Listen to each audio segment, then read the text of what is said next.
Hello, and welcome to the Module 6 lecture number 2 of 2 about developing language learning materials. If you haven't already watched part 1 about curriculum development, go back and do that first and then jump into developing language learning materials. And the information in this presentation relates directly back to your assigned reading, the ILI Handbook number 2 about material development. Okay, so when we talk about developing language learning materials, that really could be anything that aids or helps in learning a language. However, it's important to keep in mind that we really want to develop meaningful language learning materials. So what does that mean? So a meaningful language learning material is easy to develop, is not complicated to design or to bring into being. It is easy to reproduce, and so that could be copying it, or it could be reproducing it for different levels. It's easy to extend to other lessons and levels, so it's something that the pattern for could be done in many different ways. And it's easy to adapt as maybe things change in your program. But more importantly, than being easy, a meaningful language learning material is also fun and interesting. It's appropriate to the learner and age and level, and it develops speaking and listening skills. We absolutely, it's definitely more than acceptable and really great to develop reading and writing skills. However, it is more important and more, maybe I should say more critical, to develop speaking and listening skills, especially for beginning learners. So whatever your material is, whether it's written or whether it's audio or whether it's visual, it really has to develop speaking and listening skills. So, meaningful language learning materials give teachers and learners something to do and talk about in the language. It is something that supplements the lesson. It is an aid to the teacher. And the best kind of language learning materials really help facilitate a lesson, give you a why, a reason to do something. And then really effective language learning materials make language learning interesting and help the teacher bring the language to life. Instead of like busy work or something to do on the side or something to get kids' energy out, it's really something that focuses this language learning. So there are many types of language learning materials, so many types. Here are some common ones. This is by far not all of them, but these are some like common ones. So visual teaching aids, things that you just see. So there's photos, drawings, picture dictionaries. If you've never seen a picture dictionary, they're really cool. Usually you start with a picture of something and then it has the translation into the target language next to it. So you would see a picture of the book and then the word for book in the language. And there's no English as a in-between. It's really great for kids, but it's also really good, for visual learners, and it's really good, supplement. Videos, drawings, photos. One thing I used to do when I taught English as a second language is when we learned new vocabulary with every lesson, I would find a photo that I felt like encapsulated that vocabulary word. And so I was teaching students who were almost ready but not quite ready to go to a college level classes in English. So my students definitely had some English, but they weren't quite at the level, definitely not at the level of a native speaker, but just under the level of being able to really follow along in a college class and like any class, like a government class or a class related to their major. And so we had, not very basic vocabulary. We had a lot of academic vocabulary that they learned. And so I found that sometimes finding a photo that represented it and discussing what it meant was really, really useful instead of just talking about it. Um, and same with videos as well. You can use a video that explains a situation. So, like a word like awkward. Awkward is maybe hard to describe for some people. You know, you say it's an uncomfortable situation or something that is funny or strange, and then you could show a photo or a video that kind of was awkward. And then for a lot of students, that would help, really reinforce that for them. Other kinds of materials are written materials. So this is any kind of book, any kind of storybook, any handout, paper dictionaries, even online dictionaries that are just words there. Stories that have been written out, whether they're in a comic book format or a storybook format, or even just text of a story. Songs and performances, these are always great for small kids, but they help for adults as well. And so this could include traditional songs, nursery songs like Twinkle Twinkle Little Star or Itsy Bitsy Spider kind of stuff. Role play, so a performance might be a role play where two people act something out. And then recitation. So maybe someone has memorized something and they are reciting it back. This could be something like a prayer or something like a poem or a story, something like that.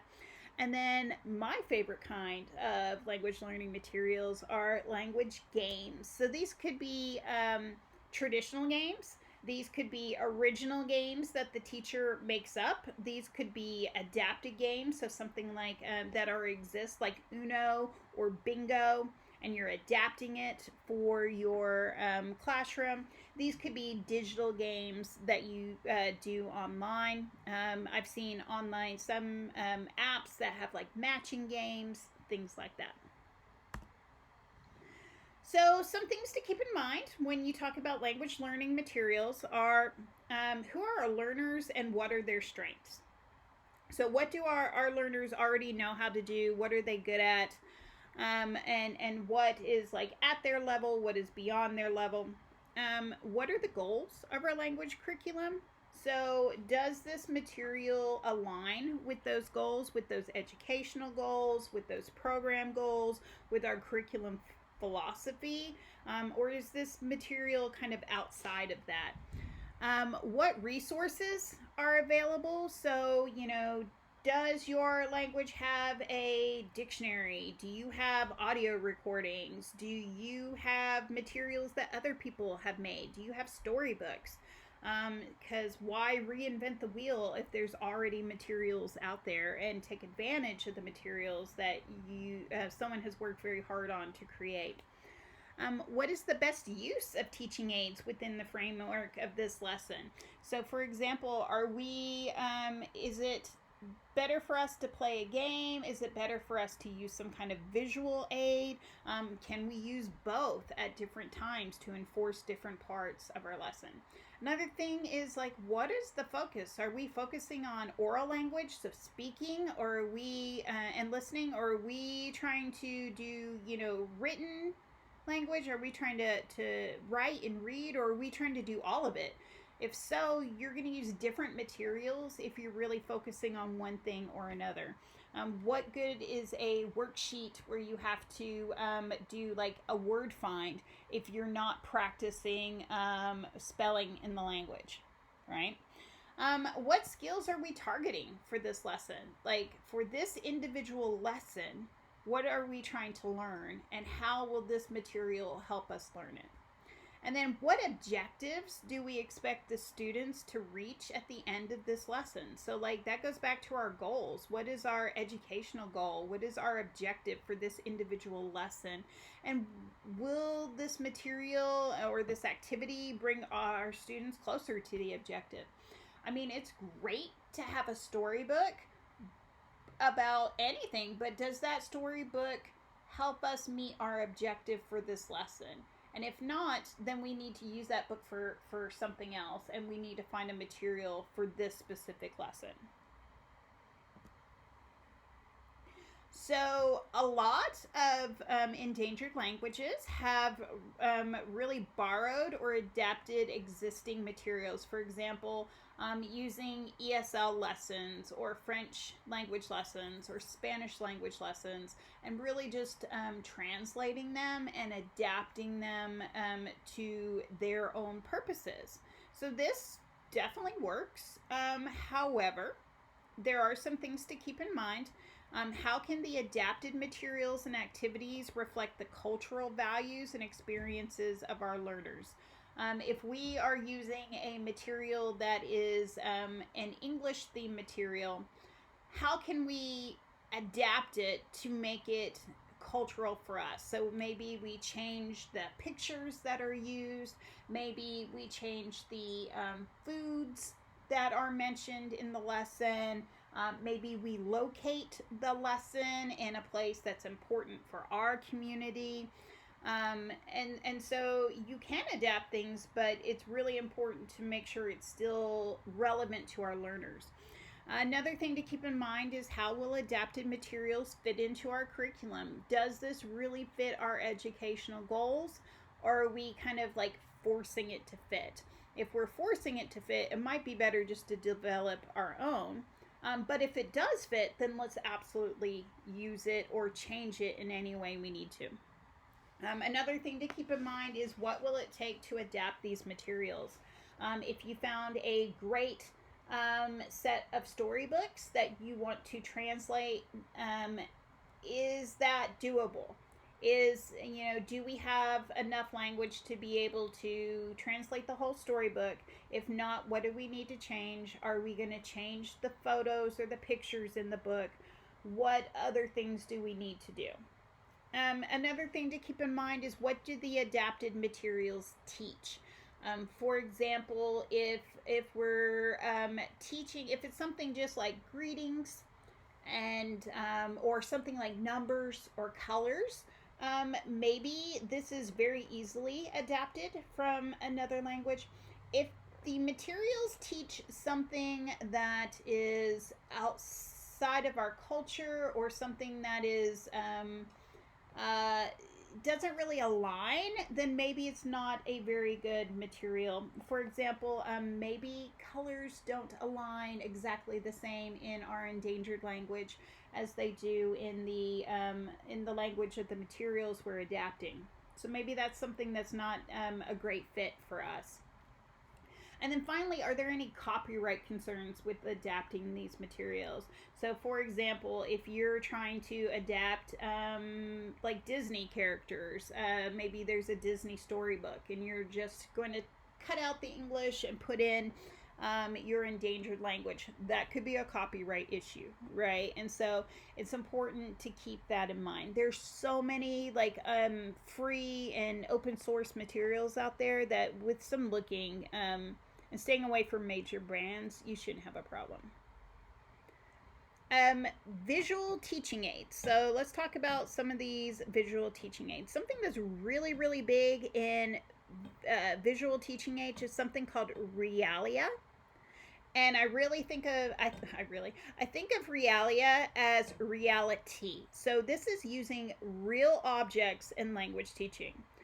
For example, doing a lesson about setting the table, and every student has a plate and a fork and a napkin and a spoon, and so that they can set the table. Instead of using maybe a worksheet that has a picture of a plate on it, giving them a paper plate and a paper, or a regular plate, and so that they can do it.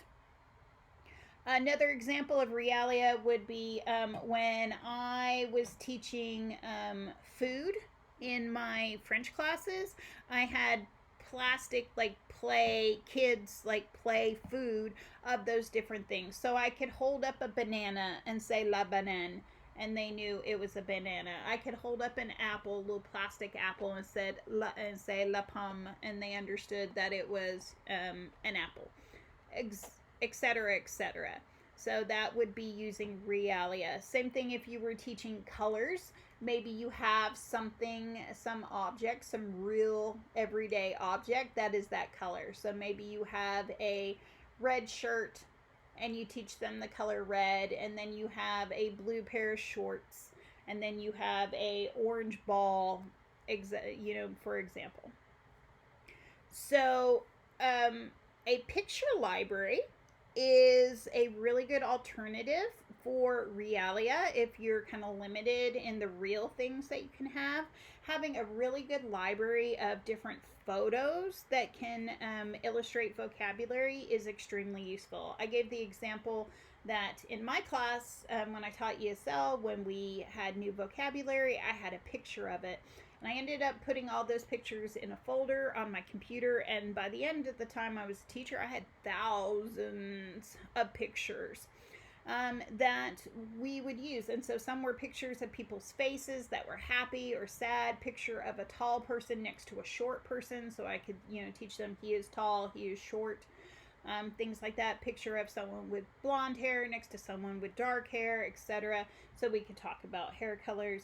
And having that collection of pictures, I could just go back to. And sometimes students really couldn't remember how to say something until they saw the picture. And so those students had a really visual connection with the language. And so seeing the pictures really helped them. Having these visual teaching aids. Oh, I'm sorry. Another type of visual teaching aid is a storyboard. And so that's a series of pictures. Think of like a cartoon panel, like a comic strip, but without any words on it. And then you can use that to tell different stories. Maybe there's a picture of a boy, and then there's a boy and a dog in the next picture. And then in the third picture, it's the boy again. So you could tell a story like, this is Joe. Joe had a dog. Joe's dog is lost. Something like that, and make a story from the pictures. And then it could get more and more complicated as their level goes up. So having these visual teaching aids really lets you do a lot of things. You can ask questions. You can ask students to do comparisons. Like I said, he is tall, he is short. In contrast, you can have people make up stories, like the example with Joe and his dog. So you can do a lot of things with visual teaching aids. It's great for introducing new vocabulary, and for when you start to learn how to describe people, especially. Before we go, I'll show you an example of one of my French PowerPoints about descriptions. Written materials, these are things like worksheets, flashcards, books, storybooks. The best written materials are both creative and informative. No one wants to look at just a piece of paper that has, a list of words in a language and then a list of translations. That is awful. Written materials should have a specific goal and connect to real world usage of the language. And remember, any written material or visual material can be digital as well. It doesn't have to be on paper. A written material can be made more language intensive by having learners work in pairs or groups on them, especially if it's a little more complicated written material. In my French textbook that I taught out of, at the end of every chapter, there would be a worksheet that, students had to do all these different things that we had reviewed in the chapter using the vocabulary. And if I had students work on it in groups of 2 or 3, they were much more likely, 1, to do it, and 2, to get through it, to be able to do it, because they had someone to talk to about it. But then I would overhear, incidentally, them using the language with each other and explaining it. And so it really did help for them to have that holistic knowledge of what we'd been studying. And it's a way to provide feedback. You can look at things like worksheets and different written materials and get a sense of who's getting it and who's not. Great written materials are engaging, they're attractive, they have meaningful pictures if they have pictures on them. They use natural language, simple expressions repeated throughout a story over and over and over again. Dialogue that learners can act out. So a great storybook would be something that your learners could change the main character's name to I and then be able to repeat everything. Like Joe goes to the store, I go to the store. Joe likes milk, I like milk. Like that. And so that it's really a blueprint for them. You can use books to introduce new vocabulary. You can use books to focus on specific grammatical structures. Maybe you have a book that is in the present tense, or in the past tense, and you're really showing the difference between that. You can also use books to discuss a cultural practice, a belief, or some kind of cultural value as well, and that can be really, really effective. My favorite language learning material are games. If a specific group has a traditional game, use that. Teach something through that. I've seen hand games used before for language. I think that sports are an important way to teach language. So if there's some kind of traditional game, then absolutely use it. But you don't have to. You can adapt games. Sports and physical games, like maybe Simon Says, where people have to jump or do something. Add a TPR, a total physical response element to lessons. That's very beneficial to learners. And games that require learners to use their language to complete a task, excuse me, or a barrier, is really what is going to acquire language.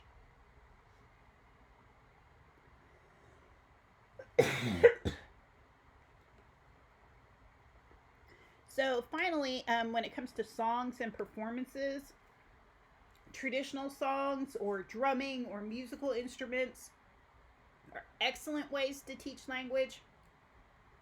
Songs that tell a funny story are absolutely great ways to learn language because they're going to engage your audience and they're going to enjoy it. Songs related to a theme, so a song about emotions, holidays, colors, numbers, body parts. We all know head, shoulders, knees and toes, right? It's a simple song that teaches body parts. Songs that teach a lesson, like how to greet someone, how to make something, directions to a place, cleaning up, setting the table. These are great too. And then nonsense songs are fine as well. Call and response is a great way to start learning language with a song. The teacher sings or says a line, and then the students sing or say it back. And songs that tell a story are great as well because the students will become invested in the story. So when it comes to developing language learning materials, involve your students when possible. Ask them, what would you like to do? What are you interested in? Do you enjoy having paper materials? Do you prefer digital materials? Do you prefer songs or games? Working teams to develop them, it can be very overwhelming to develop materials all on your own, and a lot of times teachers get stuck and they just do the same thing over and over and over again.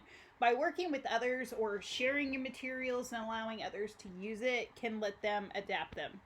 Take advantage of technology. There is a website called Teachers Pay Teachers where teachers create language learning or any kind of learning lesson. And then some are free, some you pay to download. And, take advantage of having so many materials online so that you can get ideas and adapt them. A network. Get to know other people who are creating language materials and learn about what they're doing. It's amazing what people are doing with different materials. And materials are essential to language learning.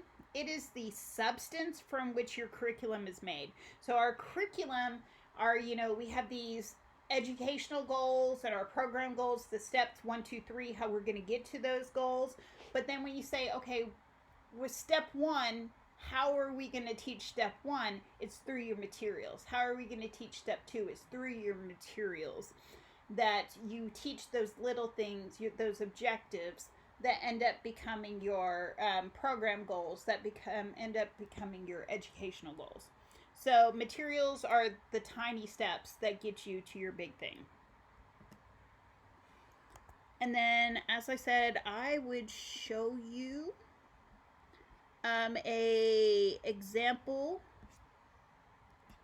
of a presentation that uses visual materials in description. I'm just scrolling through my old materials on Canva. I'll get that up ASAP.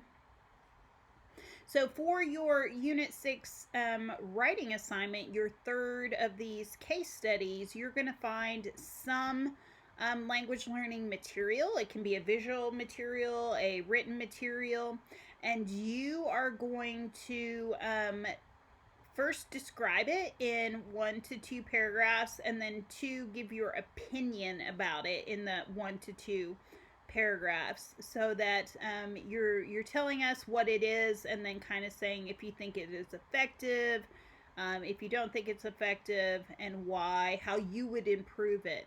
So this could be a storybook, this could be an app, this could be a lesson that you find online, a worksheet, something like that. Descriptions. Okay. So this is a PowerPoint visual material that I created for my language classes that teaches students about describing things. And so let me, it's not letting me make it full screen, but I give adjectives in general, how adjectives work. And so this is a review. These are things that we had already talked about in class. We've talked about our name, we've talked about our age, we've talked about our nationality, how we feel. We've talked about physical states, like I'm hot, I'm cold, I'm hungry.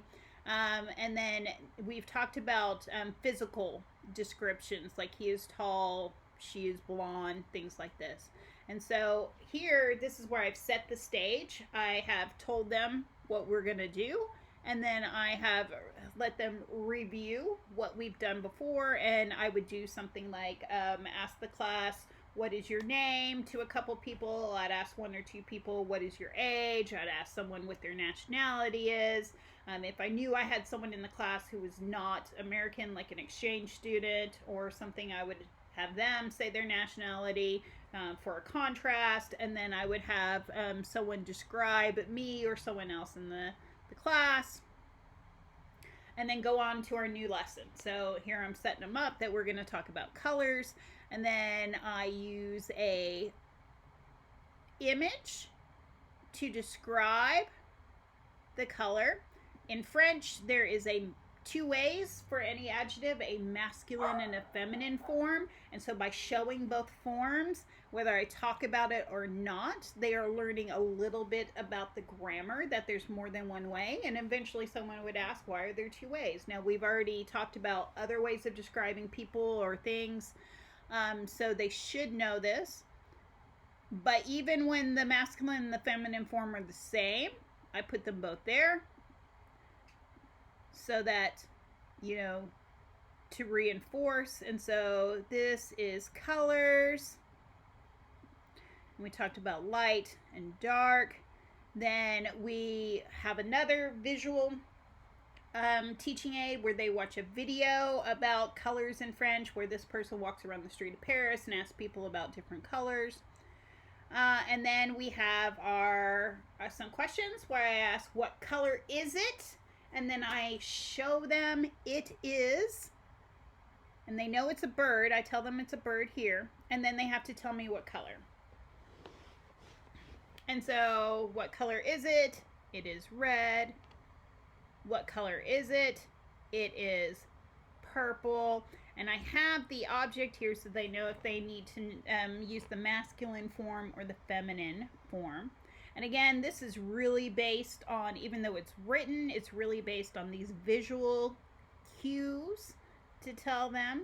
And I've really set up for them to be successful, because they don't have to say it is blue without already seeing it is here. So they don't even have to think of how to say it is. It's already there. And then the form is there for them. They just have to remember the color. And then I go on to different things like these clothes.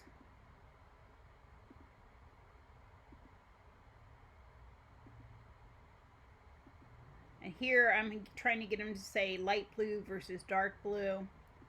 And then just remember what a rainbow is. And so this is one way that you can use